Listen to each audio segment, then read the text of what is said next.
Tell me I'm the one you're looking for. I wanna be see-through. Transparency when you look at me. You know I can teach you. Teach you. Don't just go nowhere. Let me give you one. How? I wanna touch you, baby. Like, how are mashups not like a bigger thing? Because we only like to utilize them when it comes to Instagram and TikTok posts. We like to use them for TikTok and Instagram for content and followers and all that other stuff, but we don't like to use it for like joy and fun and excitement and connecting with other human beings. Who made this? Josh Bracey. I don't know who this person is. Appreciate you, big dog. But give him the flowers. You know what else is under, like, word to SoundCloud? Because I think people sleep on like SoundCloud's ability to like just give music when you just tired of like the regular stuff. Because people are still on SoundCloud. Like, that's the only cool thing about like that. Like, I know you want everybody to get their money to get their whatever, but that like phase of getting to your dream, niggas just be making shit. What would be blah blah blah blah blah? Like, you could some people maybe not, like, you know, they have their like realms, but like when you try to like that entry phase before you just make it big, oh man, that's a fucking sweet spot, man. They be just making that shit for this passion. Just sounds good. Like that makes me think your true passion is freedom. Like, the more you really are passionate about something and you just enjoy it for the love of doing it, you just do whatever. You don't think about shit else. Like, anybody that's really passionate about something, they're not thinking about all the parameters of how it's going to be acceptable to other people. They just do it. Like, think of a field right now, whatever field you want, and think of somebody that's passionate, and what does that look like? It's usually my usual favorite versions of it. I think I know we talked about like acting last episode and probably a few episodes in between. But I ended up watching a lot of those fucking like those variety roundtables, and like I become a bigger fan because of how some of them, like, amidst being a millionaire, and obviously I sometimes have this like sidebar fear that an actor is like continuously acting, like putting on the bullshit. But the way they discuss like I'm a gajillionaire and I also like really, really dig. Yeah, I'm like, oh yeah, but those also to me are the ones that are like the better actors that you be like watching them. I can maybe watch, you know, you could watch, I don't know, man, what are my favorites? You watch 5 Denzel movies, 5 Viola movies, 5 shit. I know people say whatever. You could watch Jonathan Major films, like, and you like you get lost in the person because they're embodying the character. But they'd be like, when you talk about them, like, hey man, this shit is dope. I think Shia is a good actor for all his, like, you know, he got a lot of life shit going on, but or had. Had. But even then, I would say he had a lot of them things going on because wasn't nobody really paying attention to supporting him the way they needed to. Like, he's been a cash cow his entire life for so many people. They were just eating off him and nobody was really nurturing him, and that's why he had issues. But other than that, he's just a cool ass dude. Outside of that, he just didn't play by the rules. He not kissing. I'm not gonna kiss ass. I'm not gonna do this. I'm not gonna do that. I did that when I was a kid. I ain't doing that no more. Yeah. But I really enjoy this acting thing. I really like producing and directing. I enjoy this artistry. I just don't want to have to portray myself in a certain light in order to enjoy it, which is fair. Like, I'm really passionate about this. Why do I have to look a particular way for your approval in order to do the thing that I love? I know I find that to be like a big parallel for why I enjoy like comedians for like a variety of reasons. But like comedians, any comedian, regardless of like, you know, how they deliver shit or, you know, race, creed, whatever. The underlying theme of like, you know, comedians is like you have to be as authentic as possible, you know, live your life experience, be able to apply life experience, which I think is an intelligent thing. I think it's a fucking cool philosophy thing. I think it's mirrors like I like it for like my own personal way of how I think it mirrors mental health. Like that's my whole like laughter, philosophy, whatever. But you hear about them, like there's like a passion in their shit. They're like, you can't really do this unless you really like love the act of like getting on stage. Like they were talking to D.L. Hughley like a week ago or whatever on the Breakfast Club. And he was up there like, one, he's like, you can't get canceled. Like, it doesn't fucking exist. Like, you just have to not, like, you only get canceled if you, like, give a shit, which is kind of a true point. And he even discussed, like, you know, obviously where he's at in his career, you can maybe, like, you know, sprinkle that in there. But they were discussing with him about, like, the Daily Show. And they were like, would you take it? And he was like, one, got to be able to do it my way. And throughout that, and he was talking about like I would never want to give up the road, like the passion for the road, the passion to be on stage, and the ability to be like I want to be able to do it my way, which pretty much to me, listen to the interview was his way of like I'm passionate about talking about topics that got to do with Black folks, and I'm always going to do that. So all in all, I'm a fan of people who are like I have a passion for like what I'm doing, especially in the podcast space. I've been, you know, everybody not a fan of like Joe and them for a number of your own reasons, but that nigga is like, I'm fucking with the podcast shit, and I've been doing this podcast shit for 5 fucking ever. Los and them are dope. Pick one. There's Joe. a lot of people that's in the game, but I could appreciate what he was saying as far as like people are trying too hard to be in it, and they not really trying to be in it. So when they fall flat on their face because they don't understand the level of dedication it takes, like. I like to see y'all fail because you wasn't really trying to be here for like legitimate reasons or the love of this in the first place. I was surprised that had so much fucking like pushback. Like he's such a man. I didn't, and as you know, them niggas are at the upper whatevers of fucking podcast street. I thought they were talking to specific niggas who they didn't fucking like. Right. Who, in my mind, I think that they were. I don't know that 100%. I definitely. Because that was talking about somebody. That was how the conversation. I mean, I figured it out, but like that was how the conversation. I don't know you niggas, so I'm not trying to like incite weird beef. But pod content, beef. Yeah, but like they had a whole Twitter battle. Like that was obvious who they were like initially talking about. But I'm a fan of like context. So and that's also back to that comedian conversation. Like I don't really like motherfuckers taking like. You know what these people do. Like, I don't know. It's one thing if a politician says something like amidst a fucking, actual meeting that's on fucking C-SPAN and like a nigga on the podcast or a nigga on stage saying something for funny purposes that might have a purpose, but it's said in a salacious way. Like, I don't necessarily like everybody always going, I can't believe they said that. Like, yeah, like y'all are online every day, all the time. Petty this or, same energy, give them whatever. So if somebody is shitting on you, then y'all should be able to go, yeah, I like this because he said, fuck him. We're competitors or whatever. I'll say half, maybe a quarter. Maybe I'll be a little less generous and say a quarter. A quarter of Black social media is reposting Twitter posts that say some off-the-wall shit that seems very disrespectful or crass or whatever the case is. So why are you surprised when a regular person can go viral for a certain Twitter post saying you bitches X, Y, and Z, but you're surprised at a celebrity that's saying something similar but actually has a little bit more grounds to say whatever they're saying, and you're like, that was like, why are you reacting that way to that blow? Why does their status make it to where they can't be human and speak their mind and have an opinion about something that is strong like the rest of us do on social media on a weekly basis? Yeah, I think in that situation too, I think people sometimes like, I don't know, I underestimate or don't pay attention to what somebody's journey or getting to a thing was. And, even with us, like, like this shit ain't always like the fucking easiest like to put together. And this is a smaller production. This is a minor production in comparison to what Joe has going on. Like, I don't know, they've showed just like little clips and like just all that BTS stuff. I was like, that's 3 or 4 more people. There's 3 or 4 more personalities, 3 or 4 more things to deal with, how this content is put out, how this whatever, paying people, this, that, and the third. And from, this conversation amongst shit, even back when we were talking, like when we first started working together, like that was back, I think Joe had started maybe even before we were at Hathaway, like.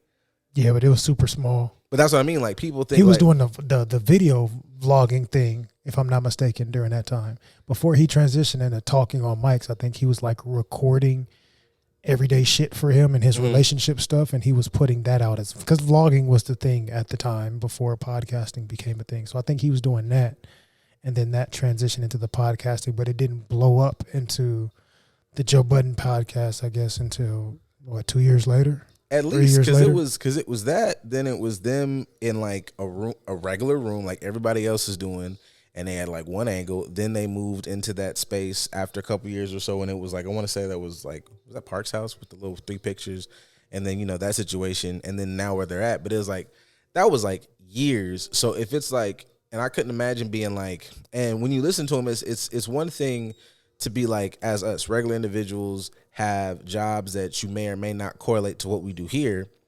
and him being in the entertainment space, seeing people who are entertainers and just going, well, I'm gonna start a podcast because I'm gonna instantly get 100,000 people because they know me from this area over here, but I don't have a passion for it.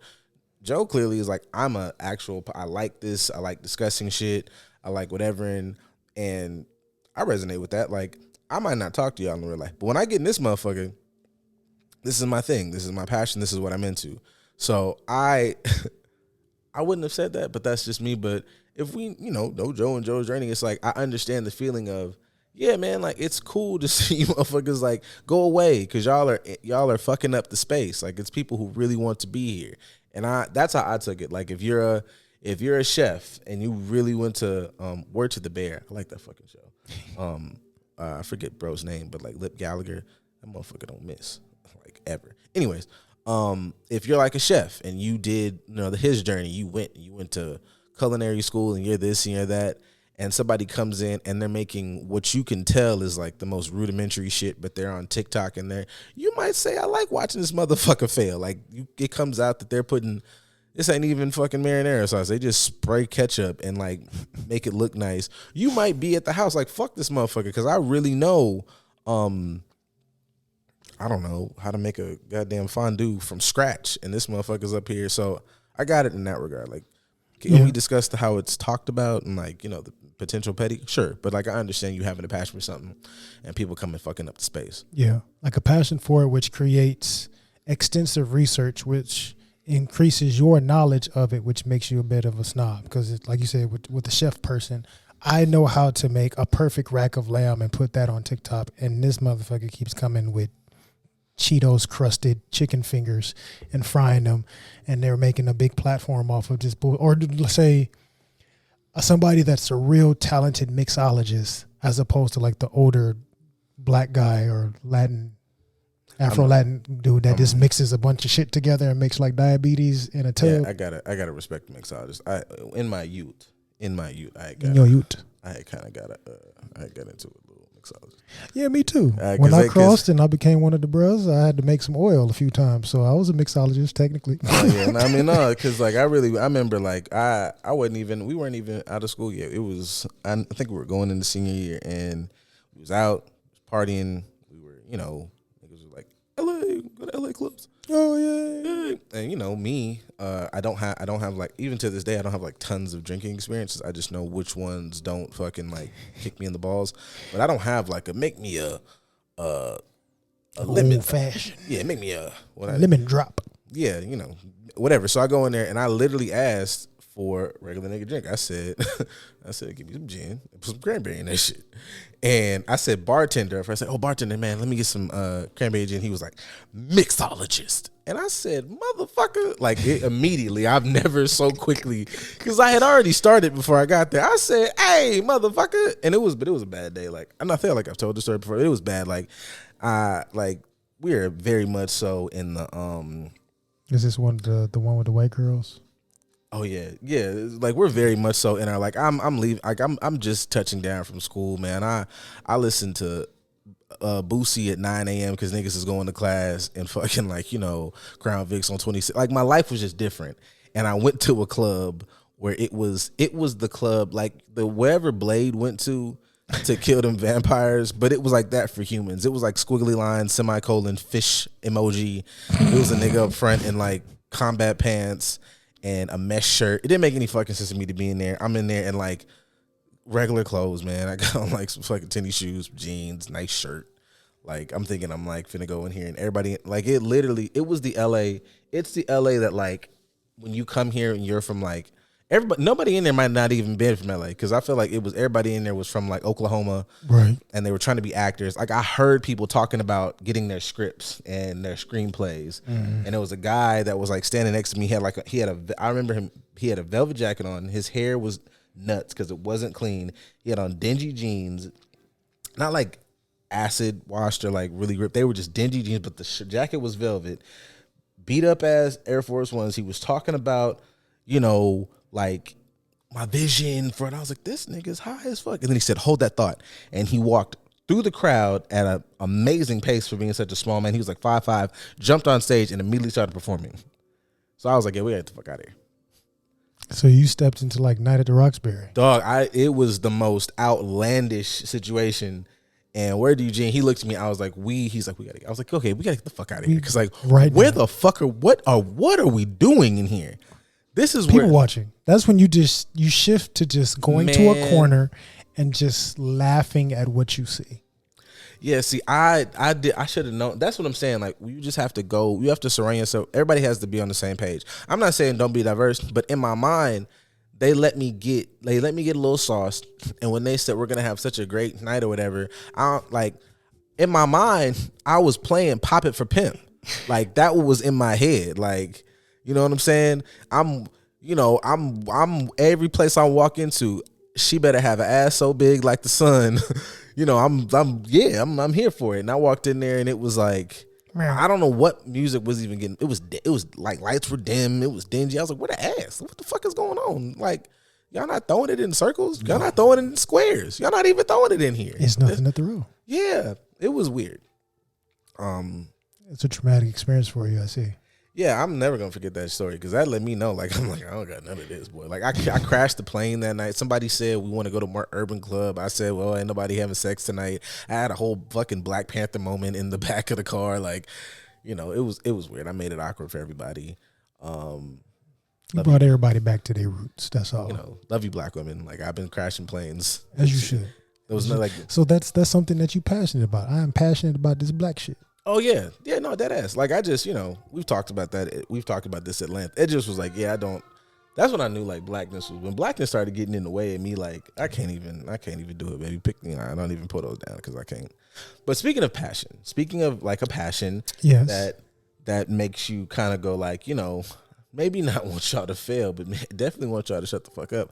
I could definitely understand if somebody went to school for a craft, and they learned the thing and then they get out of school and they go through this, they call it something like you have to get some type of license or something about it. Like a rigorous process. It's a terribly rigorous process and there's books and there's just knowledge that you learn and you learn about yourself, you learn about others, you start seeing behaviors and you get on, and then, you not even just get on the internet, you interact with individuals and they be telling you stuff and you be like, hey, and you like that.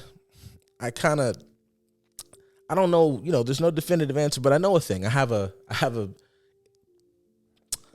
history. I have a perspective. I have a perspective and experience. If you've worked in the field that you've gone to school for double-digit years at this point, I think you might or may not know what you talk about a little bit, and then somebody will hit you with a post that they got online from people who are not learned professionals in any regard, just people who are really good at an entertaining aspect, but continuously somehow engage in the same behaviors that traumatize them, but it also fuels their entertainment. Like, y'all see where I'm going?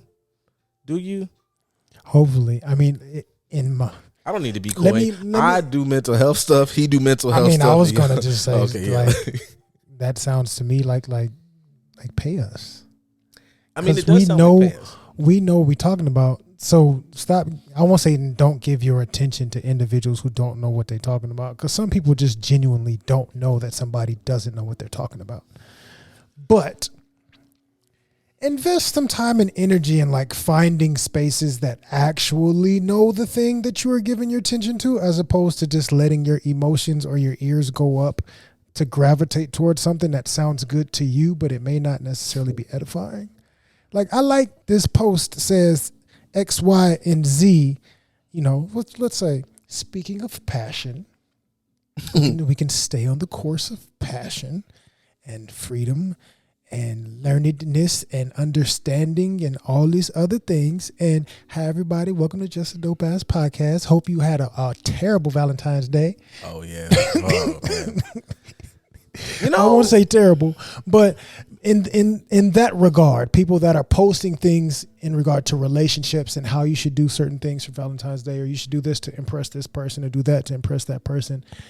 And it's not coming from a space of somebody that like, no, I work with couples. I work with couples on how to stay together or better understand each other so they know how to separate amicably. You're just putting out narratives based on your experience, and your experience may not even be a healed one. You're just spewing out shit that sounds good and telling people that's what they should do, whereas somebody who has taken the time and energy, they have a passion for this, has learned, shared their experience or perspective with other people, and we're like, phooey. I don't want that one. I want this one that sounds like this over here because it speaks to the parts of me that are not healed and don't want to. I'm trying to figure out where I'm starting with this. Okay. So Valentine's Day, start there. Valentine's Day is where I'm starting. So what you just said about as far as, you know, people talking from their unhealed experience or, you know, putting, I don't know, that's one of my like little favorite bars. I'm clearly going to use this for the rest of my career. Expectations and accountability. It is where you get your ideas from, like, you know, just doing some self-talk, some self-work to understand where this idea is coming from. Because there's a lot of people like, you know, I want these, and these actions because I've never experienced A, B, and C. And it's like, do you even want those things? Is that an expression of love? Is that coming from a space of ego? I know I made a little joke post about like flowers because flowers die. Like, you're not a flower person. You've never, whatever. Like, why is this an expression as opposed to, like, where the, Felix, like his lady reads books. You'll have this book for the rest of your life potentially, like, or, you know, for a long time. Got her a book, got her some books. Like, okay, you like to read. Like, that makes more sense. And it doesn't cost me $300 and will die, you know, in 2 weeks, but whatever. But you like that because it's like the main thing. Like, I was talking to, before we went on air, I was having a conversation with my sister, in the age of youthful people who are the most nonsensical persons on the planet. But I gave her... She's learning the world and losing her shit. Yeah, but, you know, I always got to, like, put a little sprinkle on it because, you know, I'm biased towards mental health people. Some of y'all are nuts, though. Not everybody in the space is healed either. Yes, sir. Yeah. That's the thing. I want y'all to, like... Because I don't, you know, people just be like, this person is a therapist, this is crazy shit. That mean they could read good, but that's a whole education conversation. Absolutely. Put that over there. Anyways, she was discussing with her Valentine that the dynamic of Valentine's Day is like kind of, it kicks people in the balls because it is very one-sided. It's like, what do you get him? Now, before y'all all turn into, I got my man. Shut up. If you're honest, I'm not talking to you. Sit on the side and maybe tell your friend to listen up because they're not listening right now. No, they should still listen as well because just because you got something doesn't mean you did something thoughtful, and it doesn't mean you did something for them. You could have been doing it for you, but proceed. Oh, tell them fucking Vince Staples because every time that post come around, I repost it. Not to say I'm not, you know, love a good gift for me, but that's a good point. Like, is the gift for you or is the gift to whatever for you to post about it? People posting things to be seen and so on and so forth. But my sister's conversation was more so that, you know, a man can't even really get like a day because, you know, Valentine's Day, everybody is like, you know, that's always for him and it's always for her. But it's like, well, what is for him? This is supposed to, if it's really about love and an expression and an exchange of your love, then obviously like it just doesn't have to be like monetary gifts. But did you get, you know, king reciprocity, king balance, black folks, come on my hoteps, my aunt. Anyways, did you give something in the, you know, same vein of what you received? Is this about just, oh my God, like, you know, we want to express love. I was around this person. We did a cool thing. Or are you specifically looking for a set of items, which kind of gets away from what this is supposed to be? Because I'm not getting into the history of the day because it's not even, whatever. are you really trying to express love and have a space to just enjoy your person, or did you want to do, some flashy shit, which is, people always try to justify, is that wrong? Yes, man. Yes. We're like, fuck all that. Some of that shit is wrong, bro. Like, it's, and it's, you're not a fucking villain. You're not finna end the world, but rethink that, because you could be missing out on opportunities to like genuinely connect with your person, whoever your person is. You can genuinely connect with your person by bringing in another person, because that person wanted to see you and another person do your thing. I'm going to stay on topic. I'm going to try. So I've been telling myself, flood all the social platforms more often. So I put more stuff on TikTok, and I dabbled with Twitter, because Twitter's still like, I just be like, DC got it. But I posted like one of our recent clips on Twitter. And so I just was like, all right, I'm sitting here and just scroll through. And again, I always forget that like Twitter is still Twitter. So it's like, oh, this is funny. Oh, this whatever. That was a booty hole. Like, so it's like going. And speaking of threesome, and this is how I in my mind I was like, this is how wild Twitter still is that like if you see some sexual shit on like another platform, it is flat out sexual shit for the most part. You get, but this one they were flat out they was having the sex, and it was beyond the sex and went straight to funny, because it's a threesome. It's a nigga hitting, and the caption told it all. It was like, I bet she kind of rethinks this now. And this nigga is hitting the chick from the back.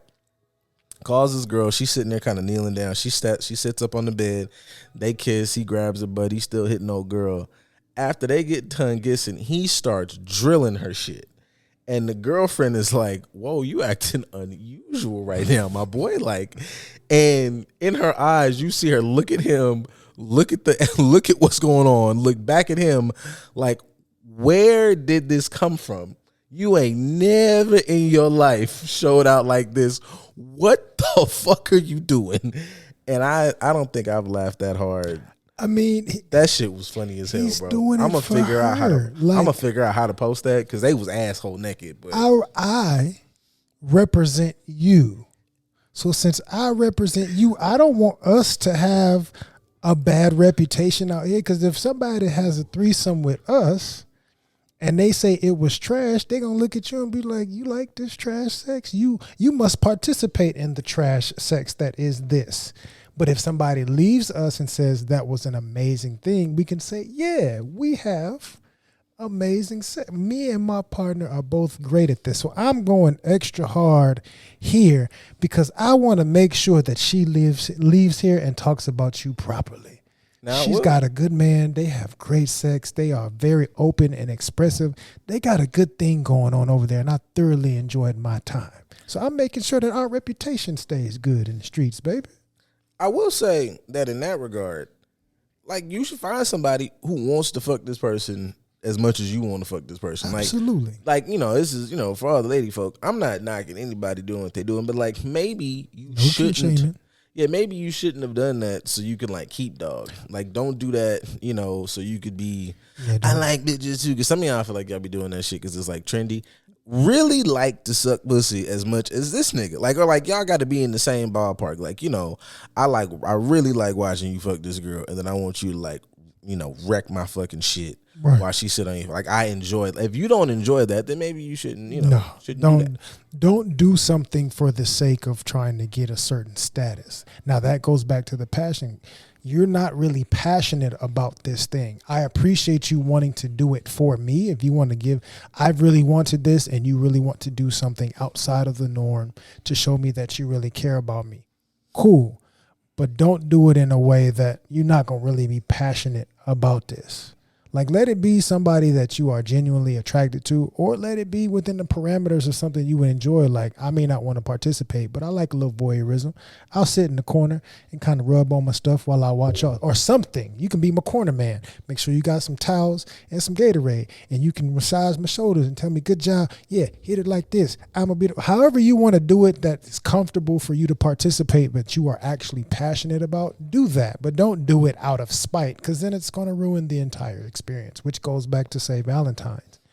When it comes to the gift giving, are people really giving gifts, or are you giving something or doing something that you can be spiteful for? Like, I've had a number of conversations over the years with people, especially men, that are like, not that I don't celebrate the day because it's whatever, I don't believe in relationships. And it's like, no, I learned about the history of different holidays, kind of like myself, and I don't vibe with what this represents.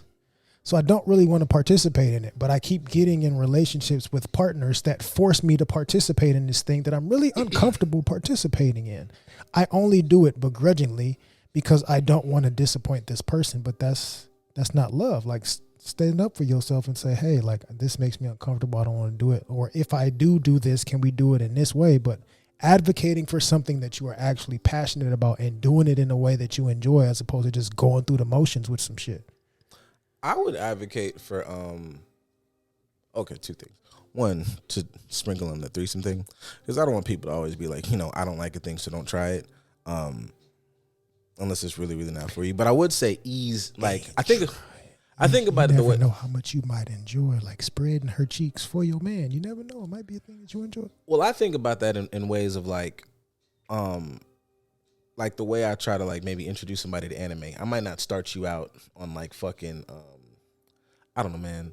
Even though I think this is a cool show, like, I might not start you out on JoJo's Bizarre Adventure, because it's fucking bizarre. Mm-hmm. I might start you, like, whatever's like an entry level anime, whatever you feel like that is for you, to get somebody into the thing. So I feel like that's probably, like, better for sexual, because I feel like when I think of the threesome thing or anything highly sexual, motherfuckers go like, I'm finna bust you down the ass, and it's like, nah, man, start with some toys, start with some fingers first. Like, if you're gonna get into the really crazy sex stuff, and then you figure out, that's how you don't blow out your threshold. Like, I don't like this. No, you just don't like this at level 10. You're fucking with it at a level 6. Right. 6 is cool. And low key, the person who maybe introduced it to you, like, you know what, 6 is cool. I thought I really wanted 10. I just wanted to do some freaky shit. I really don't even want 10, but be willing to explore. Let's go 1, 2. Whoa, 2's a little bit. Let's go 1 point. Like, I feel like you should be able to work that slow. Patience is a thing. I try to be a patient man. I've been working on it. So y'all should try it. Anyways. No, I was just going to say that's just effective communication, which you should be doing anyway. Y'all don't know what the fuck that is. I almost want to find a new word, because communication is like top 3 almost stupid words now, because y'all just use that shit to say, well, we said a lot of words, we communicated. And we did a refresher at work, like, this week. I did, because I was behind on my little refresher courses, because I be doing my motherfucking job. But it was just about effective. It was crisis communication specifically, because that's important. Absolutely. And, the crisis cycle, all the pre-incident, I forget all the titles, but it's like when you're cool, when the thing that's like triggering you, when you're fucking getting into it, escalated, you go dip into a little bit of depression afterwards. Then there's like all these moments have ways and levels to communicate, but it is a legitimate process. Like, when I was like clicking through it, I realized that, like, I don't think about how many steps this actually is, or how much of a skill set this is, because I've been doing it for a long time. And and apparently, like, in real life now, fucking with y'all, like, I never stop doing this. Like, it just is all day. But how much of a practice skill set that is, and to wrap this around to this conversation, like, if it took that much and that many, and that was, some of that was just like, how do I say, like passive, like me, I'll go to work, I do this, and it just grows over time. But if you're working with another partner and you're like actively trying to like do it properly, I probably could like skip over a little bit of the time frame to be like, oh, I only want the second knuckle. And I know it's super sexual, but if you can talk through this to the second knuckle, you could talk through, I don't like how this room is painted. And then you could talk through how, what school you want dog to go to. And it's not like you're both bad parents. It's like, oh, I see your point. You could talk through which is the new family car, or whatever the fuck you people are going through in your relationships. Because apparently I be thinking about like life, and I'll be talking about like, I don't like how this person makes their fucking sandwiches, or whatever. Whatever's important to you. The nigga still cut the crust off. He's such a child. Yeah, it's like, are you fucking serious? Like, dude, like, it's what train blew up in Ohio, bitch. Like motherfuckers might be mutating. Like we might literally be the fucking Last of Us. Motherfuckers are all these goddamn memes that's going on in Ohio. They might really be from Ohio, just spreading out zombies, and you up here. It's gonna be Static Shock floating. Yeah, like why? Like you up here asking him him why he wear his socks halfway off, because he likes to. Shut up. Fuck is wrong with you, man? Like damn. Buy him some footy socks, Dan. Or do nothing. Do nothing and let that nigga just swing his. This is the only time in his life he could be a child is to swing his. Let that nigga swing his socks. Get you some socks. Do have a fucking sock fight. Have you tried it? Maybe you like it too. I swear, yeah, that's gonna be my book. Y'all are just so unfun. Y'all are just not fun and like likable people to be around. You know what's funny though? Like that can be 1000% true. That you're just not as fun as you were, say, in the courting phase or the dating phase. Like you were a lot more fun before you got the title. And now I got all the expectations. But the sucky part about that is, like, how do you lose touch with your own fun? Like I can understand somebody being in a relationship with you and recognizing that you've changed and you're no longer fun in the relationship. But how do you not recognize that you have changed and you're no longer fun in the relationship? I feel like, I mean, I know we all talk about authentic self, and that was this goddamn, maybe I can find it. There was this post, word to mental health black men. Absolutely. Kier Gaines, and he did this, the bros. Word. He did this, word.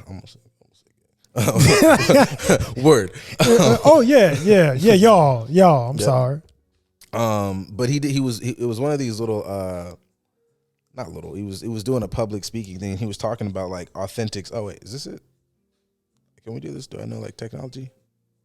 Young man named Tyreek. Tyreek had the biggest, most bombastic smile you've ever met. When Tyreek walks into the room, you don't see Tyreek, you feel him. I got Tyreek an interview at H&M, and he was so nervous, man. Mr. Gaines, I don't know if they're gonna like me. Mr. Gaines, I might say, hey, and I might slip up. Tyreek, just be your authentic self. Mr. Gaines, I'm too honest sometimes. Tyreek, just be your authentic self. You got it, brother. Tyreek goes into the interview. He sits down, and the first question they ask him is, why should we hire you? Why are you choosing us? And Tyreek, in all of his honest fashion, say, man, keep it real with you.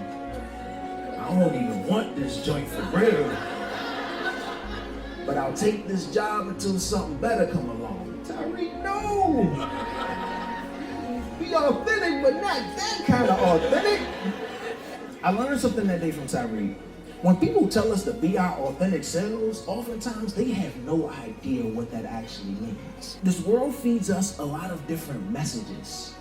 We all are a lot of different things. Even though you are all the things, all the parts of you deserve to be loved. Not just the parts of you that you like or feel comfortable with. So all that to say, that was a good clip. You should follow, bro. Mm-hmm. A lot of stuff. Yeah, he makes it look cool for like be like, oh yeah, this is all right. This is going places, cause Absolutely. But and I don't have to make it look a particular way. I don't have to.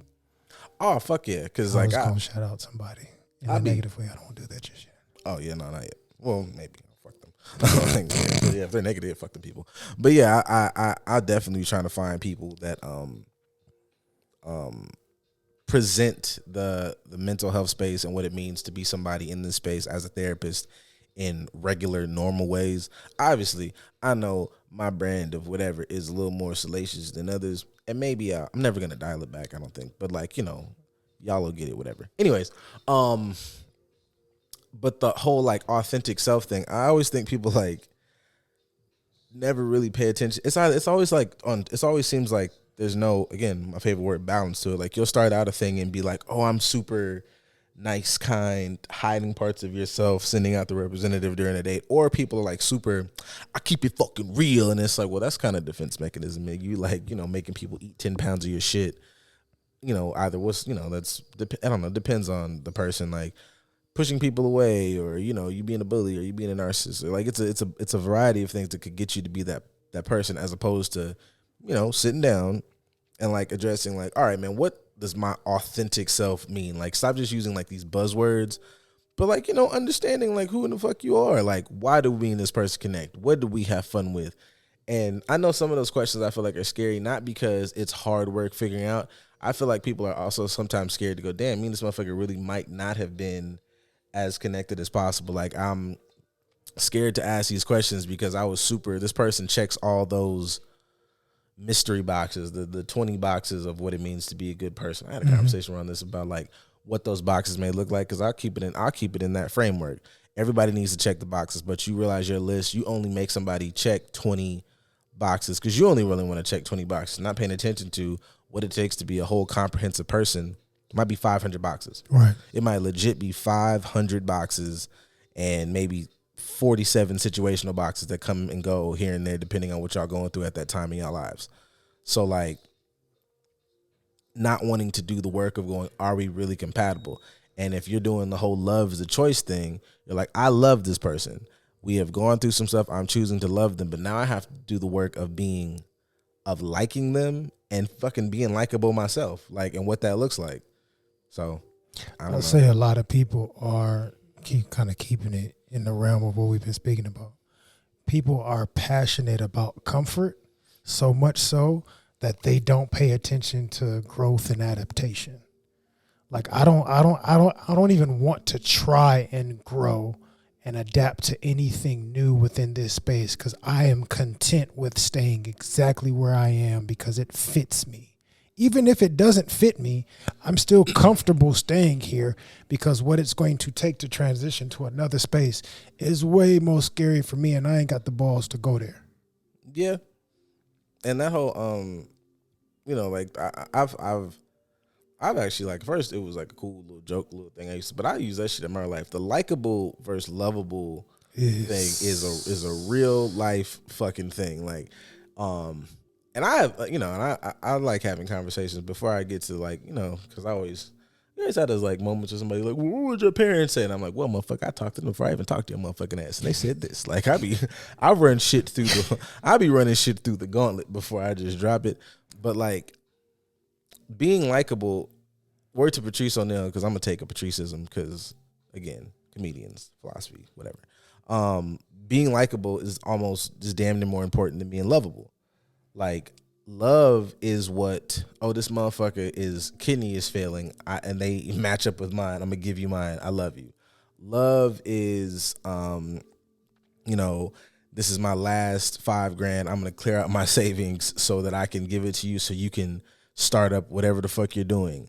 Those is what makes me not throw this fucking lamp at your face for fucking in the living room when you could have gone. Why you do that? Like, why did you do that? Like is what gets you through your day to day. And I think people kind of underestimate that. I've made it to love and I no longer have to be likable. No, man, be a nice person. Be just at the very core.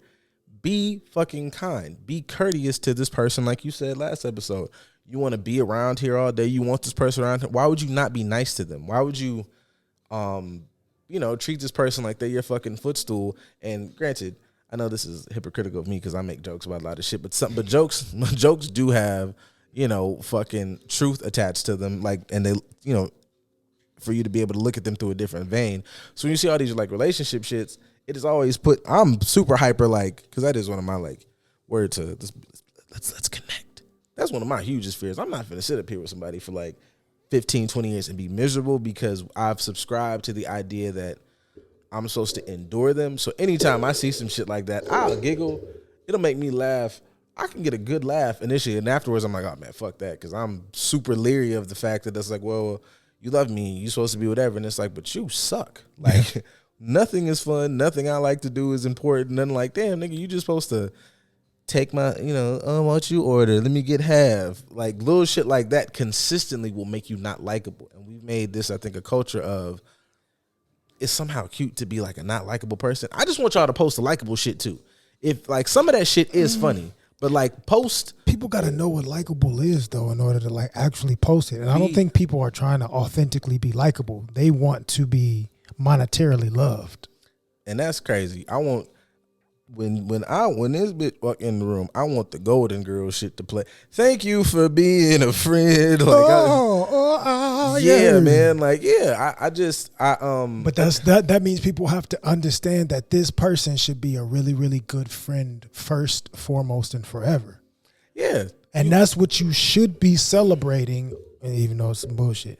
You should be celebrating that on Valentine's Day, that I want to celebrate these people that are my bestest friends in the world. Honestly, like the last few years, kind of bypassed the pandemic because wasn't nobody doing too much shit anyway. But I'll say in the last 5 or so years, I've seen more, taking a shot at lady folks, I've seen more women go hard and have fun for their Galentine's Day. But their Valentine's is, I would say, trash because it's just you expecting a stereotypical type of celebration, but you're not having fun with your partner. You're expecting of your partner. Well, yeah. So it's like you like your friends a whole lot and you love them, but you're just choosing to love this person and you want them to see how many things they can do that you like. But this is not a likable situation at all. I thought about that while looking at some of those things. Because obviously, I didn't assume that everybody on the Galentine's Day was like was single or some shit. I was like, and maybe y'all didn't post because I know all y'all finna go. But for Galentine's Day, you saw people just breaking the bank. It seemed like it was getting dressed. They had balloons, going and to wonderful flowers, restaurants, exchanging cooking gifts, brunches, and everybody coming together and having and fun, exchanging multiple gifts. And it's like, this nigga has to bargain for a blowjob on this day. Are you nuts? He didn't get nut like he didn't get, you know. Yeah, you didn't like, he a diehard Detroit Lions fans, and that is a heartbreaking thing to be. Like, you didn't get him no jersey. You didn't fucking you didn't get him no ticket. You didn't get it. I mean, granted, the season's over at this point. You didn't get because y'all you didn't get him. Y'all want bags and a room full of roses and a hotel room somewhere not where you live and all. If you want all of that, what is the equivalent for this person that they genuinely enjoy? Well, here's what I'm saying about genuine enjoyment, and like, to me, just it's gonna be a money statement before y'all get mad already. Like, buy 50,000. Again, I think roses are so fucking stupid. I just do, unless that's your favorite flower, and that's fine.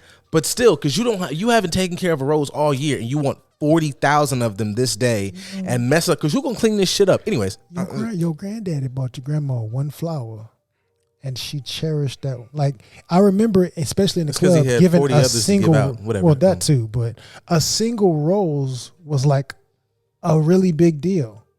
And somehow we transitioned into not being able to open your door because there's so many roses in the house, which to me, when we say protect the environment, y'all go vegan because meat is harmful to the earth, but you will expect an apartment building filled with roses, which is killing plants for no reason other than your ego.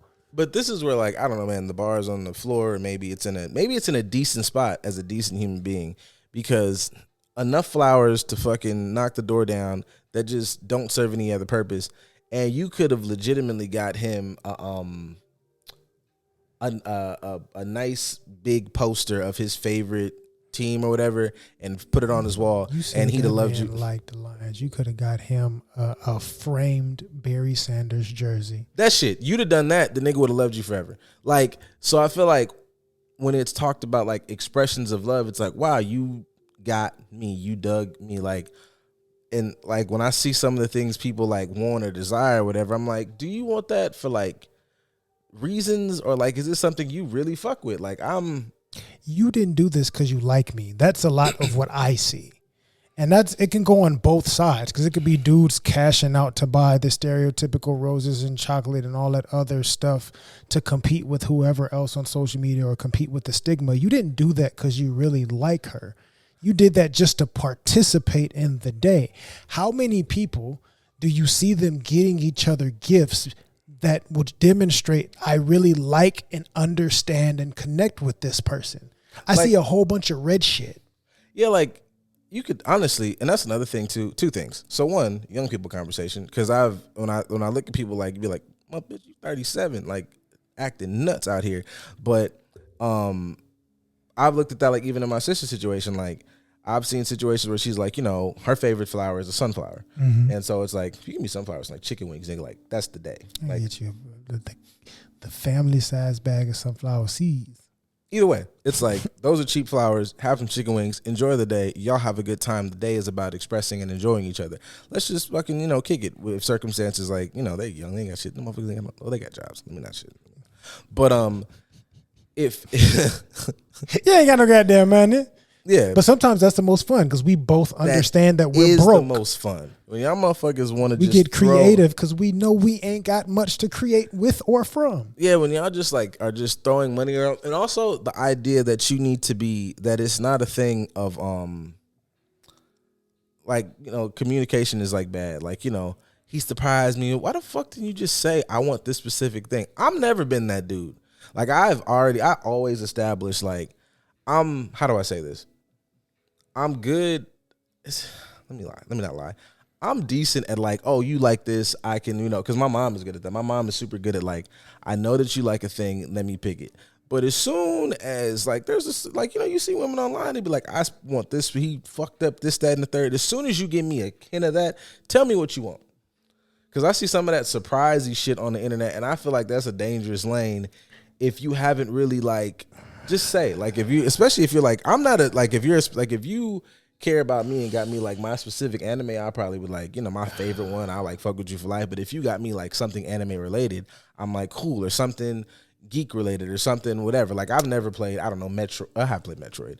But if you get me, like, a Metroid shirt or figurine, I'm going to appreciate it. Right. It's not my favorite game. But that's because you're agreeable and you understand the effort. Hey, Jordan Peterson, let's get to agreeableness. Right. Because y'all are not agreeable. Not at all. But I ain't nice like boss. I'm gonna let y'all know right now. The second I get a hint of he messed up, oh, you gotta go. You gotta. I know for me, I don't require anything specific. I don't even require gifts in general, and it's not because I don't like gifts. It's just because if you support me on a regular basis on some real shit, I don't need a gift from you. You already are. I do resonate with that. We support each other every day. We show each other in some capacity that we care about one another, and I'm okay with that. So anything that you gift me that seems genuine, I'm okay with it.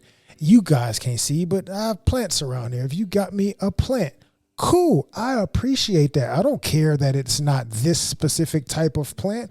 It could be a tiny ass succulent. I don't care. It's just the fact that you were like, well, I recognize that you like this, so I got this for you. That's extra brownie points for me because I didn't expect nothing and you didn't need to get it for my validation in the first place. So if I don't have that same level of freedom with you to where I can say, well, I know they like whatever. I know they like orange, or I know they like the color green. So I got them some orange or some green stuff or whatever the case is, and hopefully they like it because I know they like this too. So I just combined them things together and I got that. And you like, I'll take that back. 1, 2, we ain't never got to talk again because this ain't, I need somebody that's agreeable enough to understand that someone stepping out of their comfort zone to appease to me is good enough for me. I need that. I need us both to be on that side. I know you like whatever. You like Applebee's riblets. So I got you a motherfucking gift card to Applebee's and we gonna go there and we gonna ball out on these all-you-can-eat riblets. Marshawn Lynch would be thoroughly pleased. Yeah, but if you like motherfucking Applebee's, bitch, I want that Maestro. Okay, nah. You are not the person for me. That's a personality red flag for me. Yeah, that's nuts. I mean, I'm nice. Yeah, so you know what? Tell me what you want after that experience. There will be nothing after that experience. I'm cool because clearly that lets me know that you care more about the thing than the thought. And I am a thought person, not a thing person. Yeah, see, like if you nutted up on me, I couldn't even deal with it. If you nutted up on me. Yeah, see, nutting up on me over it, I'm better count your days. Yeah, I just don't think I would respond well. Nah. But if it's like something you like, and because that's a other conversation. Oh, word to my sister. She kind of was dropping bars today. Mm-hmm. It was like, intuition and vibe, and we've had that conversation. So if I'm like, oh, cool, and I feel like, oh, this is not the one, I'm immediately like, all right, man, well, you could have said it next time. Like, no disrespect, but like, you can't have it both ways. If I like surprises or whatever, then the idea is I like being surprised. So just surprise me with some shit and I'm cool. But if it's like I like surprises of this very specific thing that I want and I'm particular, then you would have to split the halfway. So I'm big on like, y'all could just say it to me. Like I don't even like messing up on Christmas. I ask everybody what is a specific thing, or I will get a gift card in the ballpark of something that I know you would pay for. Because that's nuts. I just feel like that's, but some of those things like that correlating back to the likable thing, I don't think you should try to be like overtly likable to the sense that you like don't pander. Don't pander, don't get your and not get your needs met. But I feel like there has to be some type of like self-inventory, regulation, understanding of self, whatever way you want to fucking figure it out of. Where is like, I just always try to think like, where the fuck is this thought process? Where is this statement coming from? Because I'm cool. Like if I'm an asshole, like I've said it out. I've, verbalize your feelings, big dog. Like I feel like that is something we don't do enough. You saying that like I'm an asshole right now because I'm fucking mad because when I start, like, yeah, we could walk through where I got to this, but I just want you to know we here now and this is where I'm gonna stay. I'm already on 10. Right. Now I'm a respect that I'm on 10. You said that to be a dickhead. I fully fucking did. We don't have to. I said that to be an asshole because when I said this and this and this, it got. So let's like in my mind, let's fight. Let's jump them. I'll say I can be somewhat of the opposite because I probably didn't say this to be an asshole. But if you know me well enough, you know when I'm trying to be an asshole. So don't tell me that I'm trying to be an asshole right now when I'm telling you I'm not. Oh no, that's the same thing because when I was explaining and like trying to really because I know the. I'm wordy right now. I'm wordy on this podcast sometimes, right now. So like, I know in the moment, like I'm aware, like I'm being overtly verbose with what I'm saying for understanding. Absolutely. So when you take it and like, now you fucking with me. And in my mind, that's a declaration of war. Like, like. I won't say it's a declaration of war, but I will say that shows me that you don't really know me. Yeah. That means you don't really like me either because you don't know me. So that also means to me, don't expect shit of or from me. Because if you don't know me, don't expect from me. If I don't know you, I'm not going to expect of you. What's that meme? And growth, people, everybody got growth because I know this is one of mine. It'd be just like midway. It'd be like, am I pussy? Like, do you think I'm pussy? Like, do you think I'm pussy? Who the fuck do you think you talking to? What that song? Let me get on this main line. Is there did somebody up there declare that I'm pussy before I get started? Because let me Google me. I Googled me. Yeah. And I just wanted to check my rating to make sure that my shit, my reviews don't say that I'm who? What made you think that it was okay to try me like that? Yeah, let me get your synopsis of why you thought you could do that before because I'm gonna get to going. I just want to get all the factors. I want to make sure it makes sense. What is wrong, you nigga? And I'm still being agreeable enough to listen to that because I could Martin this shit until you get the fuck out. Respect my house. Respect my house. Get out. Now, we ain't even got to clarify nothing. And I think sometimes, even for myself, I have a level of agreeableness that I shouldn't. Because I'll at least try to talk shit through when in the back of my mind, I've like slammed your head through a car window. No, yo. And it's like I'm trying to be mature and just have a mature conversation with this individual and talk it through and find a reasonable resolution. But in the back of my mind, I don't want to be that person. I want to take you like a football and punch you through the uprights. Listen, that's also one, the level of expression you put on this is something I resonate. Two, I remember saying that as like another explanation of what love is. Because if you sit next to dog and you listening to this, guarantee love language is I've actively niggas. I don't care what you are unless you just are a nigga who's a joyless Philistine. You watch something. And like in his mind, he played out the Superman fight when he was fighting Zod because you were just being unruly. And you know what just made him not get up and just walk out and put a hole through the building and discover he is a Super Saiyan is love. Like he just was like, this motherfucker here, bro. But love be getting abused. So anyways, I say that to say sometimes I know I've said this before, but we're repeating things because some of y'all are new and you just need to understand this. Is I sometimes respect my dad's tactic when he's like engaging with anybody, but especially in a romantic space where I'd be like, be patient and, you know, is it a test for yourself? And this is a growth space. He'd be like, that nigga be like, that man, not only am I going to not fuck with you no more, I'm going to delete all contact information so that in a moment of weakness and this thing say, hey, man, we're a little lonely tonight, I can't do anything about it because I don't know who you are, because there's no way that I'm going to, like, his fucking ometer, I just feel like we definitely teach each other because I'd be teaching him patience, but I'd be like, I'm like, you know what? He'd be like, why did you sit with that? Why did you do that? What's the reason? He's like, you had 7... Sometimes he'd be out the way, but you know, sometimes I'll do what we've been trained to do. Okay, where is this person coming from? Oh, okay, this is the type of individual I'm talking to. If I take off one, like you know, I have a life I'm trying to live now, but it's like 2, understanding that you are not in a space to understand my perspective, and this is not some like fucking holier than thou thing or whatever, but like, just if you can recognize like, oh shit, our perspectives are in 2 different spaces, there's no real reason. It's another reason why I be quiet a lot, but you know, motherfucker ask you what you think, and it's like, damn, I think that, what do you think first? I think I should shut the fuck up. Yeah, let me hear what your thoughts are on it first, and then I'll respond in kind. And what are the parameters of what we talking about? Are we having a discussion, or do you want me to agree? Because those are different too. Yeah. I gotta gauge that first, so that way you're not saying that I'm mansplaining afterwards. What's the context? What are the parameters of this conversation? Let me understand the boundaries, because if I am going to be my authentic self, there ain't no guarantee that you are going to be receptive of what I say and how I say it. And I don't have time to be painted as the villain right now. Communication hard, boy. That's why I be fucking. Y'all be just gotta communicate effectively. Communication isn't hard. Everything is communication. For me, this is a perspective I've shared a number of times. Everything that we do is an aspect of communication and letting a space know who we are so we can get familiar with us. Mm-hmm. Right? What you wear, how you smell, how you sit, how you stand, like everything, how I'm sitting could be a communication non-verbally, which most communication is non-verbal, that like they're comfortable or they're uncomfortable.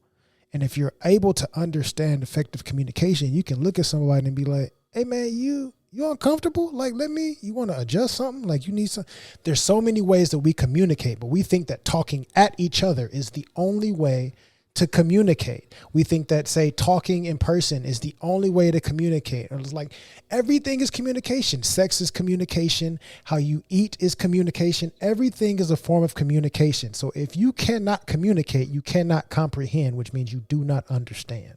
And what you just said also is just to piggyback off of the various layers of communication, because how you said, hey, you are looking away, are you okay? Is there an issue? Is very different from what's your problem?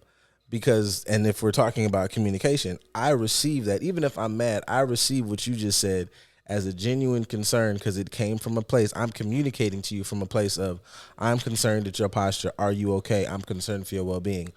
What's your problem is I'm defensive. Do you have a problem? We are at like I could never be one of these trainers because in my mind, I just feel like, come on, man, all this is like just step 1, 2, 3, like step 1, 2, 3, 4. Like that's how they roll together. You saying that, how you say it, when you said it, all of that matters. And now from the person receiving it or just on the outside, hey man, that sounds like you're about to get into it. None of that sounded like you gave a shit about what they got going on. Mm-hmm. Again, communication. And it's crazy how all this communication conversation is happening because we have penises. And I just know that they say, well, you have penis, you don't communicate well. But I've seen a lot of people. Even if I think with my penis, I'm still communicating. I had to do communicating to get the penis wet. Which means you communicated with me. So if I can't comprehend and don't know how to communicate, and you chose to be here, that means you can't comprehend or communicate either. Now that's a topic, you know. I'm not saying, and this is not 100% foolproof. I be watching a lot of shit. So this was like a Kane Carter conversation. Like he used to make content like a long time. Well, not a long time ago. It was a couple years ago, right? Mm-hmm. Like mid 2000s. Super funny. He had gone through some changes in life, made some different content. He dropped something the other day, and it was a discussion around.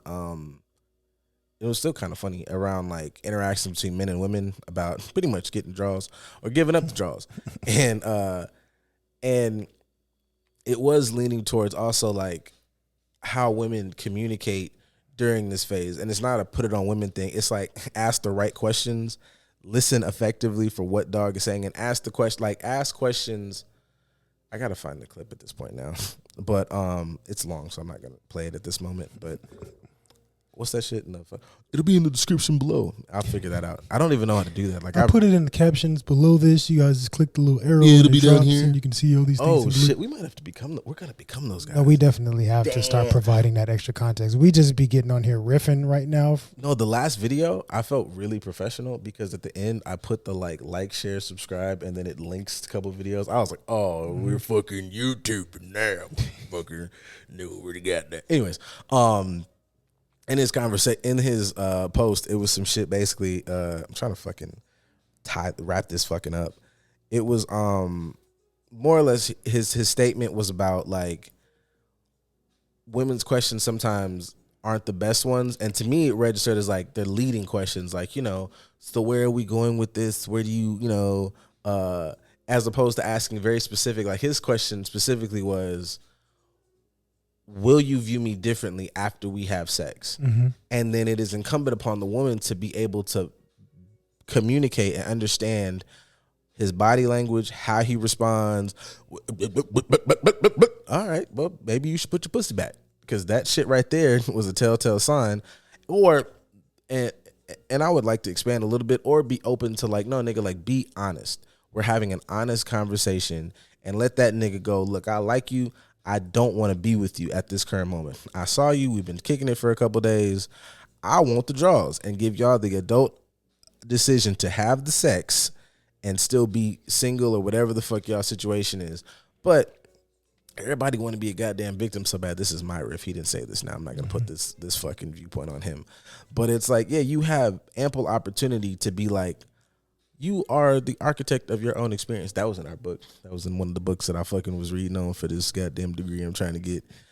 They call therapist choice architects. That was some sexy shit they said. I'm never going to not come across that a few times. That's a sexy ass phrase. Choice architect?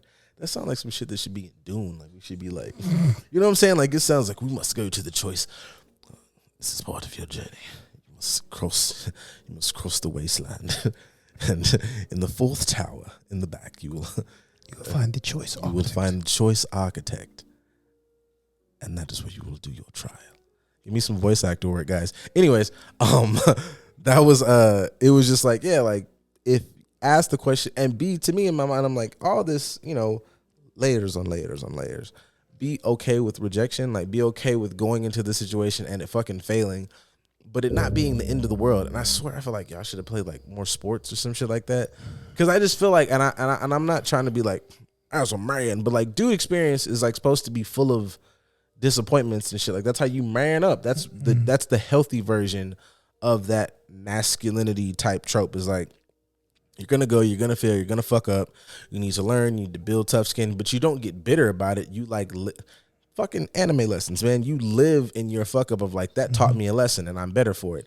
Not like shit, even niggas' journey, like whether it's a toxic journey or you become a better man, like some of your journeys through getting the booty ass is how you go, oh, I got the game now. That's where the game comes from. Right. Well, the proper type, not running game. That's stupid shit. Yeah. But it be seeming like sometimes in these relationship shit, it'd be like, this hurt. Oh my God. Like, what was that fucking clip that went viral last week or week before? I finally shot my shot at this nigga, and like his girl sent me a video back of him eating her ass. Never again. Find another nigga. What the fuck? Like, damn. I would say even like if you still like him, why are you getting possessive? That could have been an invitation for all you know. Y'all was singing "The Boy Is Mine." I can love you better than she can't. Boy, if you don't play that shit and get back in the game. Like, oh, that's what you do? You ain't even use no spit. I can do better. Like however you want to do it. Or matter of fact, invite me in and we can audition to see who's better. There's so many different ways it can be flipped, but your ego got hurt. What happened to apply pressure? Because if it was you on the other end, y'all be liking that romantic shit with these dirty Mackin songs and shit. Like, you should let me love you. Like that's like if Mario quits. Good. But if everybody feels like they're the shit, then they feel like I like this song and it sounds good, but it's really beneath me. And it's beneath me because I should be the top choice regardless of whoever you with. It becomes an egotistical thing. And there's a lot of people that are like generating whatever they do with ego because they've never had to go through adversity of failure or setback or rejection or things of that nature. They've had enough people come to them, which is why I don't like Game, come to them and tell them how the shit they are to where they haven't gotten to realize reality and fiction. A lot of niggas was telling you the shit for fictional reasons. They was really lying in the They song. was lying. They dirty macking for show. It's so crazy to hear people like talk about songs now because now we're all, older and listen to them. And it's like, yo, this is bullshit. And it was like, yeah, but ain't no buts. It was bullshit. It's cool. I like the song. I like sonically, but like the song is bullshit. That'll be a critique that I'll continue to say. If you don't like it, eat my ass. I'm going to I've realized that every other shows have staples and I'm just content in the fact that this is one of the staples that I will always fucking fall back on because I cannot fucking escape it. Two things. One, I'm going to dance in my ego real quick and you're going to eat that shit. And two, I'm going to critique egos. Here we go. So first one, that You Should Let Me Love You shit. Great song. But also I've never resonated because it's not some shit that I'm really fucking doing in the sense of like, I can't wrap my mind around one from a pride perspective of doing too much of that begging, but two, from a line perspective of not wanting that much crazy shit in my life. It's like I've now dirty Mac'd. I can't say I've never, but it was never like, oh my God, I'll be that nigga shit. I'll be like, when y'all are off this date, what is your weekend looking like? Because y'all not finna hang out every day. Like you could fit me in on a Saturday and then you go back. Like that's definitely been like a thing. Like it's not condoning. You're providing options. Yeah, I'm not saying that that's great, but I'm saying that like, that's a scenario where me and that song might have whatever. But to move forward as far as like that tweet and anything else, it's like one of the tropes here, and people be really, really like arguing against that between like women, ego, whatever, and some of you weird pandery niggas. And I'm not there yet, but like probably gonna go to war with y'all. I just feel like that's easy. I feel like that's just easy content, and if anybody bites, then whatever. Like critiques and I'm reviews, gonna pull this clip up to be like, what is your issue? And then be like, likes, nigga. Like you people have reposted it now. Fuck those guys. But any of the Derek Jackson disciples that are out there, like probably also having sex with like a variety of women, lying their asses off, really doing damage to the world and the community, preaching this idea that like, and this is coming from, and I guess I want to put context to this, like I've said hi first at tens of thousands of times now. Like I don't have really any fucking, I shouldn't say any, but I don't have like a super big dossier of like getting hollered at first. All of y'all be blinking slow, setting up the fucking snare for me to come say something. If I don't come say something, nothing happens. Like that's a whole fucking thing, and fine, whatever. Act like yourself. It's stupid, but whatever. But this idea that like all of that, I feel like feeds into this idea that you trying to get something for nothing, and that just doesn't logically make sense. I'm not even trying to get into the whole like men are the prize. I'm not trying to be fucking academics. I'm not trying to do none of that shit. I'm simply saying the idea that how does this work?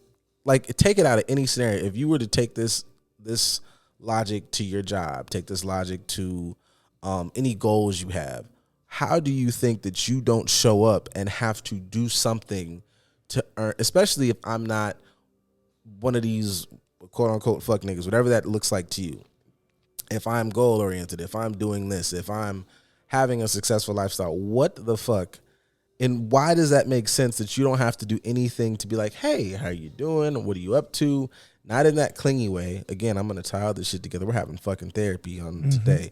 It's say hi to me because you genuinely want to see me, but not because you want to be this obsessive, clingy person and have a hook line into what I'm doing.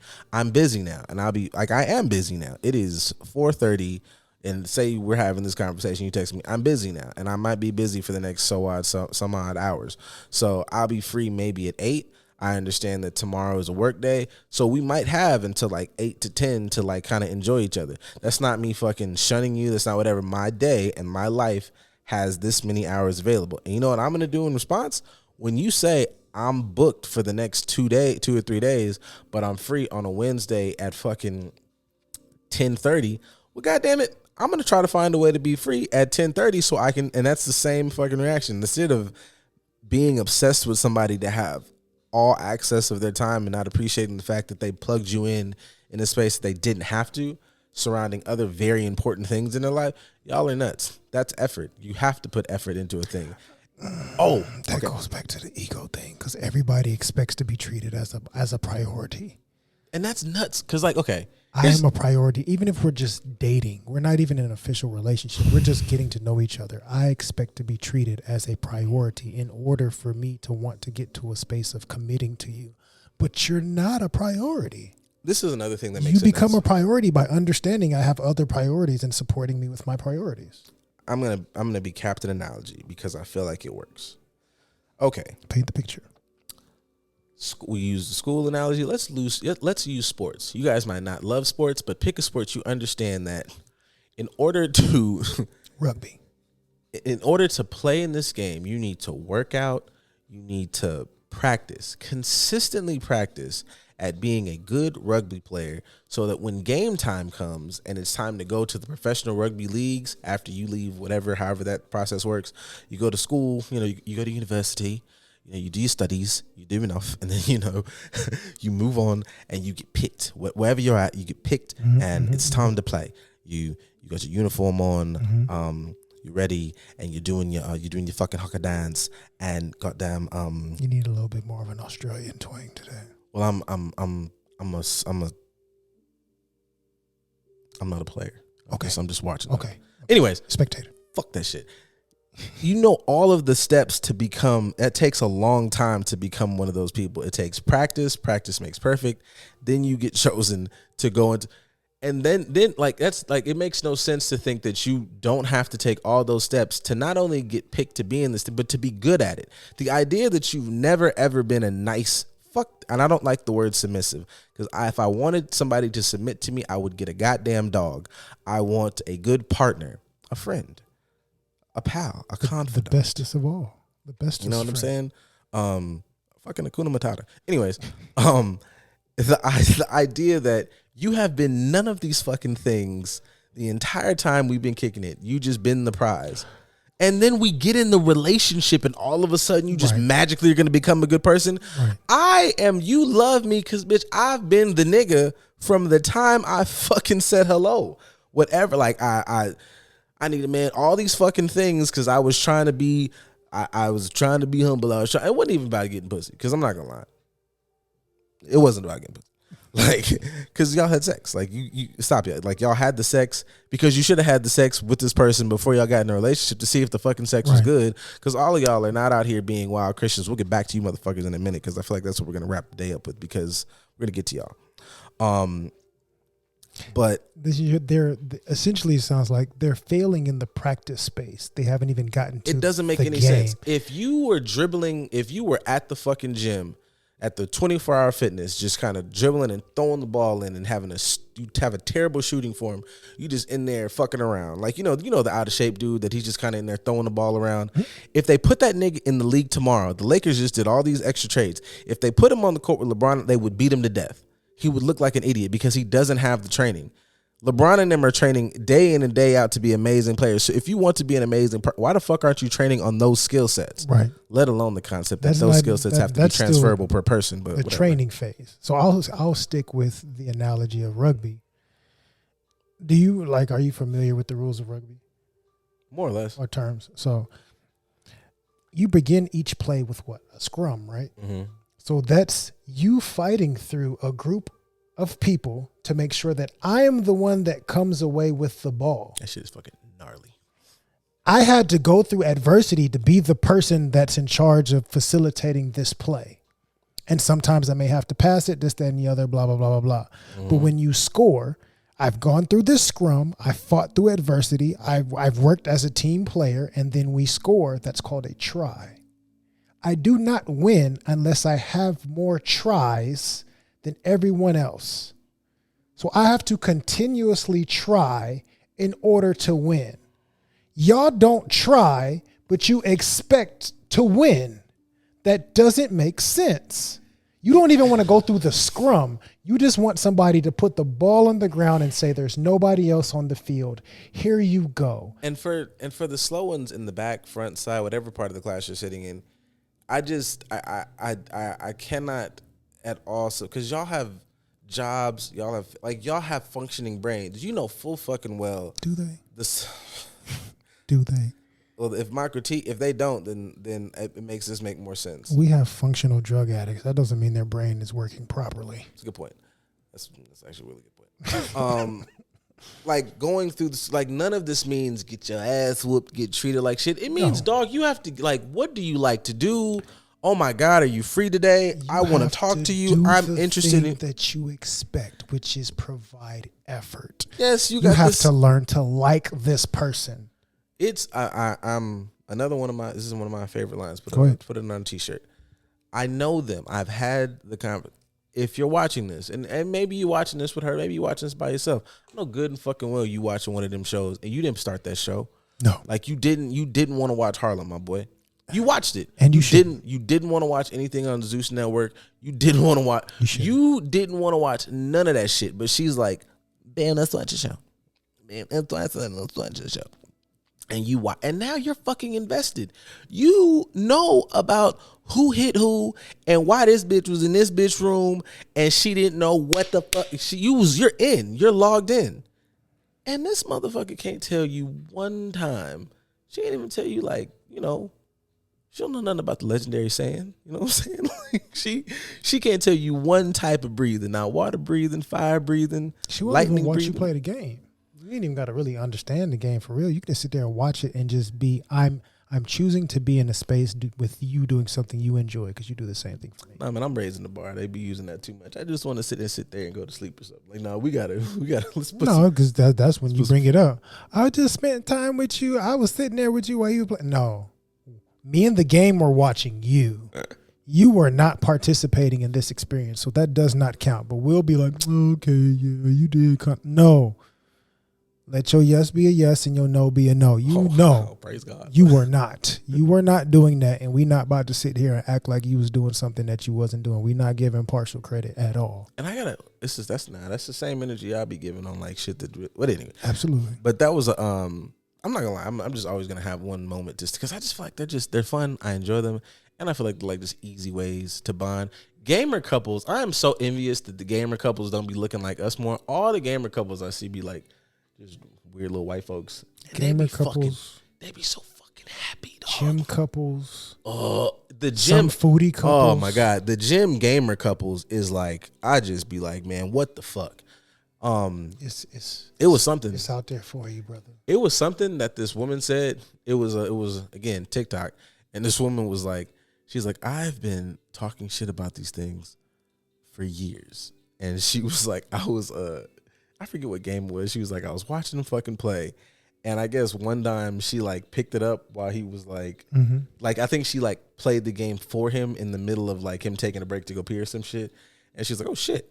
And that kind of turned into, she's like, I come home every day now and I'm sitting in front of this fucking thing for 5 hours. Like I leave work and I decompress on this thing and I have a great time. And now we like play games together. We're fucking, bonding their balls off. Anyways, back to you, Christian folks. Yep. I was going to push you in that direction if you didn't go. No, yeah. I'm always here for a good Christian romping. I just, I swear I thought this was like a joke, but it's gained traction like over the past few days of like, don't go to the Beyonce concert. Because, and I'm like I've said before, like I'm not a hyper. But I'll stand outside the front door. I'll parking lot pimp a little bit, make sure no shit get in. I don't want to go to y'all meetings.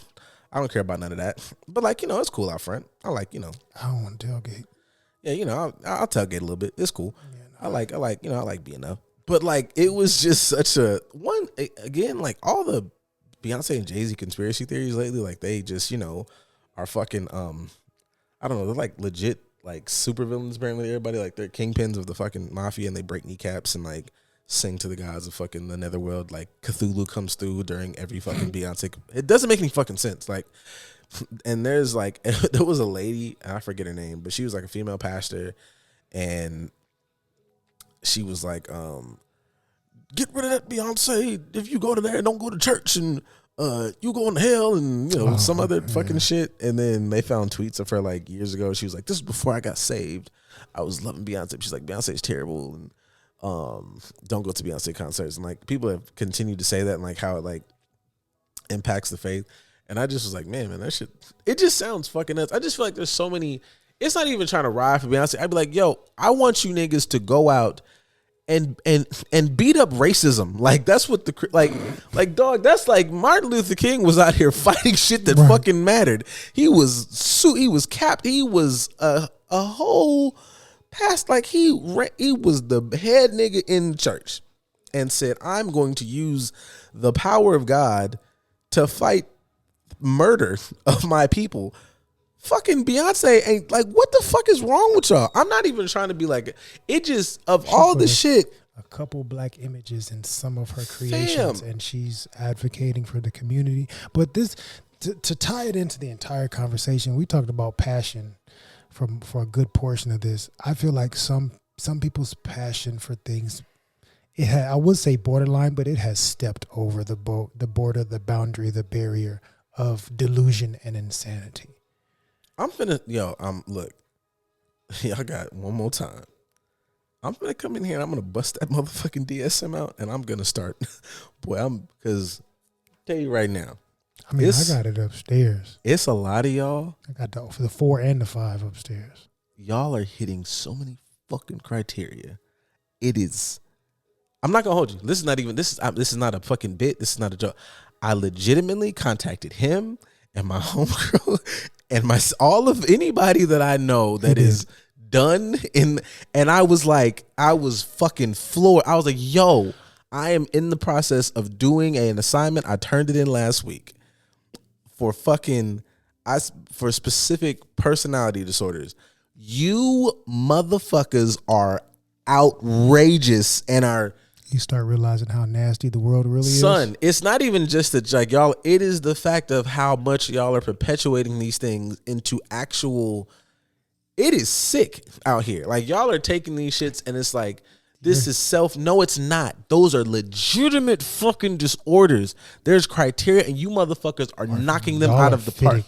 Do you know, like, some of these motherfuckers, dog, have 9. They have 9 things that you have to hit, and you motherfuckers are hovering at 7 and 8. Mm-hmm. I spent so much time looking at people's fucking content and stories, and I was like, you get to see how nasty it is. Dog, I was like, 1, 2, damn, that was 3 and 4. That was 3 and 4 fast. Bitch, you're insane. Like, it was, oh my nigga. And that's just you looking at things.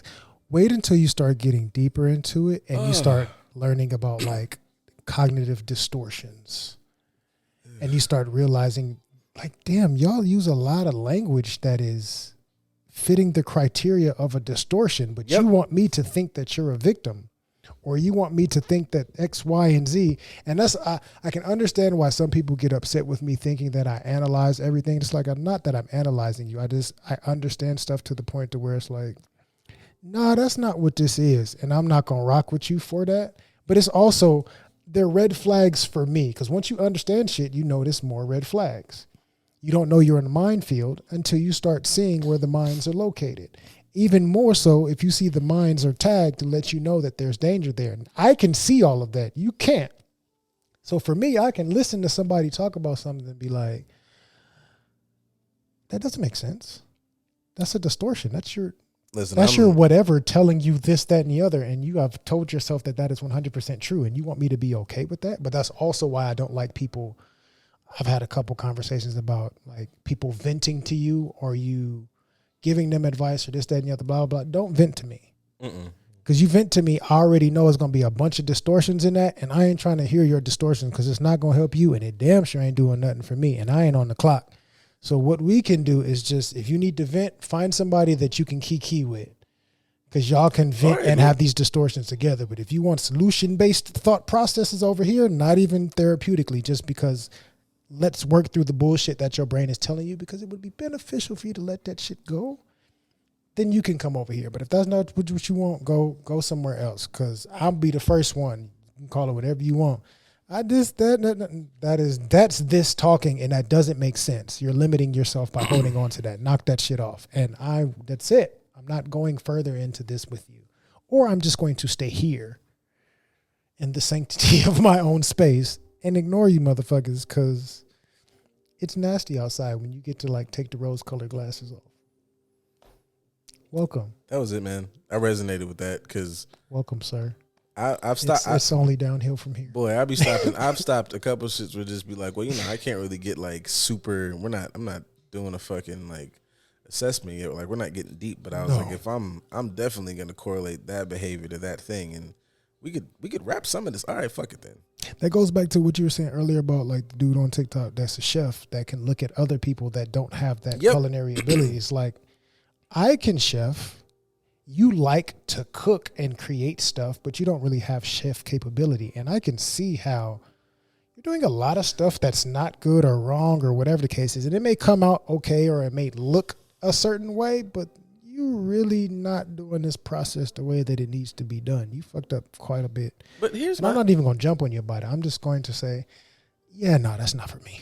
But here's my thing.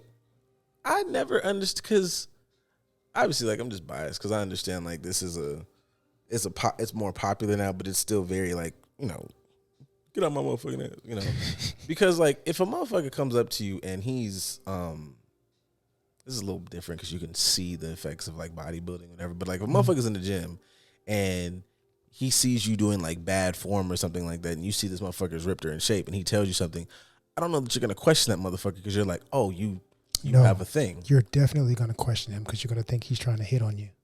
Oh, shit. Yeah, whatever. That too. I have a boyfriend. Like, I'm trying to work. It's like, no, I'm trying to save your life. Ain't no, your ego tell you that hot to where everybody trying to holler at you. You ain't that cute. Especially because I like people that do this thing and you're doing this thing wrong, which is unattractive to me. So I'm really trying to help you. I'm not even trying to holler at you for real. Well, y'all got the context of that. I've seen that a lot. Is that a thing in the gym for like the right now?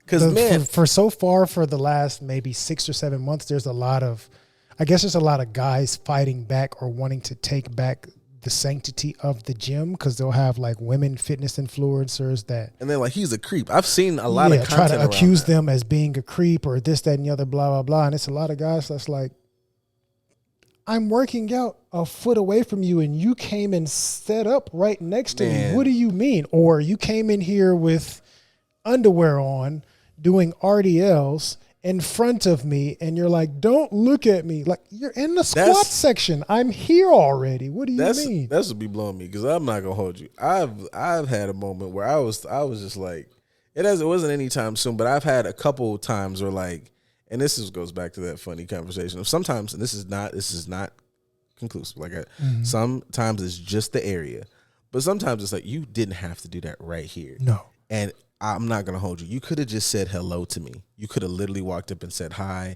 and we would have had a conversation. But the idea that you needed to swing that motherfucker right here, I'm not 6'8", but I'm a sizable enough black man where I got black nigga fear. I got black man fears. So BMF, okay, I got the real BMF. So I'm not gonna get away from me. I've been going to this one on Slauson for years. Mm-hmm. It's motherfuckers who work there that like it took me months to say like hello to. Like if you talk to me, I will 100% talk back to you, and it's sometimes jarring to people because I'm me. I talk just like this in real life. But like if you think I'm finna, boy, everybody stay over there because y'all not finna. I don't. What the fuck? I know. Some people don't have gym etiquette. You're in this space because you're trying to create content. You're not really a part of gym culture. You're just trying to capitalize off of the gym aesthetic. And I actually participate in gym culture. So we speak a different language. You speak content creator. I speak gym rat. So you're coming with a content creator narrative and language speaking to me who speaks gym rat, and it don't weird match up. Because if you're a content creator, gym rats pretty much respect what you're doing. And people who are really like gym rats who make content, it's like somebody's gonna walk through. That's almost sometimes the better content. The ones who I see are like really nice for doing it right. I don't follow anybody for real, like, but the algorithm shows me a lot of them, and it's like, oh, they're nice. They'll have content. They'll laugh. They'll this. And I'm not gonna lie, man. I'd be liking the fuck out of those because those are refreshing. Because between he's a creep and y'all who just make the gym like the space to go when you want to become a Sith. Like the amount of you who have used that, like, Anakin's gone. Get help, bro. Like, go hug somebody, touch grass. Like, this is a fun. Y'all gonna stop ruining my fucking favorite things. I mean, that's bro. like a lot of people that say they don't want to go to the gym for insert whatever insecurity they have. It's like, you really don't know anything about like the gym. People that are real gym rats. Damn. They're some of the coolest, nicest, chillest people in here. And they fought through similar insecurities and things of that nature. Like, they actually would probably be good people to know if you just got out of your own mind. This is where you come to heal that shit, not wallow in it. That is, I've seen those. Like, I've actually indulged in those conversations. You working out, you have a conversation, niggas start talking about life. Life conversation turns into actual healing conversations. Y'all might have gone through a workout. Now y'all sitting in the parking lot or whatever. And you've come to this space to heal from it. And that is perfectly fine. But saying that, you know, she didn't call you and now you have a six pack, but you're still a fucking asshole. Right. You didn't do anything. You're still a douche. I don't give a fuck. I love my beard. You growing a beard and traps doesn't make you less of a dickhead. Like, you going to the gym and putting on short shorts and growing your booty is not revenge for your ex who really didn't do anything wrong to you. You just won't take accountability for how you helped fuck up the relationship as well. Maybe that's how I skip some nonsense too. Because every time I go in the gym, leg day, sometimes I have the little compression type pants or whatever. But like in general, I mean, a motherfucker like James Harrison, I wear big fucking sweatshirts. And it looks like, and they're old and they're dingy. It looked like I got released yesterday. But that's original gym attire for like the old school gym rats. That's what they wore. Everybody always naked. And I just, in my mind, it's not even about not appreciating your body. In my mind, I'm always thinking is the results are not happening now. We're tearing down. It's so stupid technical in my brain. I'm like, we're tearing it down here. Whatever the pump you get here is not, we haven't made it yet. Right. This is just the mid-workout pump. We all look great now. I don't even look great now. If I'm naked in the gym, my body ain't where I want it to be. It's because I sweat a lot and generate a lot of body heat, and this shit got uncomfortable. I had to come out this bitch so I could breathe. Other than that, I'm not really in here to impress nobody. I may have just wanted to coordinate today, and I may not have wanted to coordinate today. No. See, now what you just said, now that's the thing that makes me feel all like I'm not one of these, because I'm a fucking mess. It's sweaty. It's damp. I sound stupid. Ugh. You know, it's fucking. I'm tired. I'm doing this lift, and then I'm doing it stupid because I've gone to like I'm trying to do the go to failure thing now. Like all this shit. I'm like, bro, you motherfuckers in here trying to look cute. Like, boy, if you pick this shit up and get the fuck off this goddamn machine, so I go home. And a lot of the neon color shorts and shit. My boy, move. You know, a lot of the people that really lift, they know how to do both. Some people know how to do both. Like some content women or some fitness women that I see, they know how to have a decent outfit on, show a little something, but they really in there getting to it. No, see and that's another thing. Like the difference of, again, it is a whole community. I will say this, like degular people, I consider myself, I have a regular job. Absolutely. But like you see the people when like the competitors are in there and they're in the Power Ranger outfits. It's like you need to pay attention to the body. I don't care. I don't even shit on them. You're in here for a different purpose. That's not even the same thing. Right. I'm not going to wear that shit, but also I'm not a competitor. No. And a little bit eccentric. You know, everybody has their eccentricities or whatever that word may be, but different variations of communication. But some of y'all are really fucking up. Like some of y'all just, like I said, y'all don't understand the etiquette. You're rude, and then you get mad at other people when they're in your space or they call out your rudeness. And it's like, nah, you're an asshole.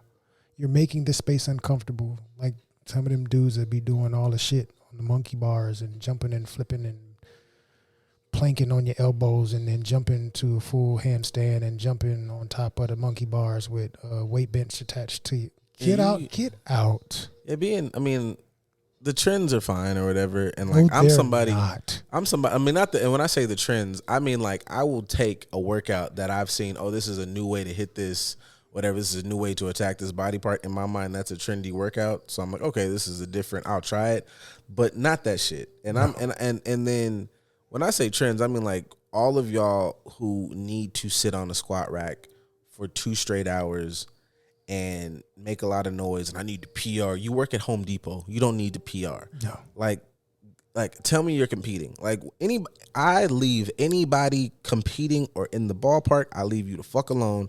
Y'all are doing different shit. The rest of us are trying to basically be aesthetically pleasing and moderately strong for whatever lifestyle we're trying to live. Mm-hmm. Nobody's going to the combine anymore. The days are done. You're none like, just don't be a dick. Like, it's a simple rule. Just don't be a fucking asshole. I mean, if you're really doing it for health and performance purposes and you're not really working towards a particular thing, it's not a quick process anyway.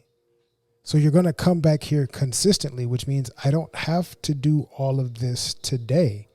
I can split this up and I can come back later if necessary, or I can do it again tomorrow, or I can do it again on Thursday, or whatever the case is. And you know who else does that? The professionals. Because professional power lifters aren't really trying to PR on a regular basis like that, and they have competitions that they're preparing for. Niggas be like, you know, the amount of times I'll say like, can I work in? And niggas be like, what is that? I'm like, oh, fuck. We're working together. Just take what? Y'all are so weird. Y'all don't work in with people. No, like, because that's how we get the gym etiquette. Some people, like I said, they don't understand gym etiquette. Gym etiquette is, if I know that I'm going to be, look, today's my leg day and it requires me to do 8 sets of squats and I'm on set 4, I have 4 more. You're only doing 4. So if you would like to finish with me, cool, you can go while I'm taking. However, it's just working it together. That'd be the weird thing for me. I'd be like, do you want to work in? Never mind, bro. No, go ahead. Go ahead on. Like, I'll find you afterwards. I'll wave and let you know when I'm finished, and I'll hold it for you. But I'm gonna be out. Speaking of being out, yeah, I'm gonna go use the lavatory and prepare for my client. So we gonna hit them with on this outro. Oh, that was quick. See, real smooth. This phone shit. Now don't tell them the secrets of Omega. Nah, not yet. Because y'all are expensive. So I just wanted to see how he was gonna bite on it. I mean, look, this enough between a couple of these episodes. I can't duck and dive shit them up, but what I am is Poe. Find me some who out there got a old sugar mama, got a lot of money she won't throw away. Oh well, I mean, that's part of our narrative too. Specifically 3 racks. Apparently need 3 racks. I mean, payment plans, man. Payment plans. Y'all got Klarna? Kuna? Runa, Afterpay, after Q. If I find, I'm gonna put it on after Q. All right.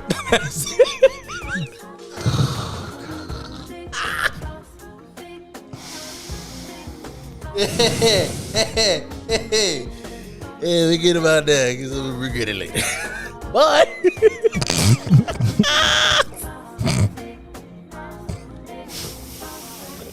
Mm.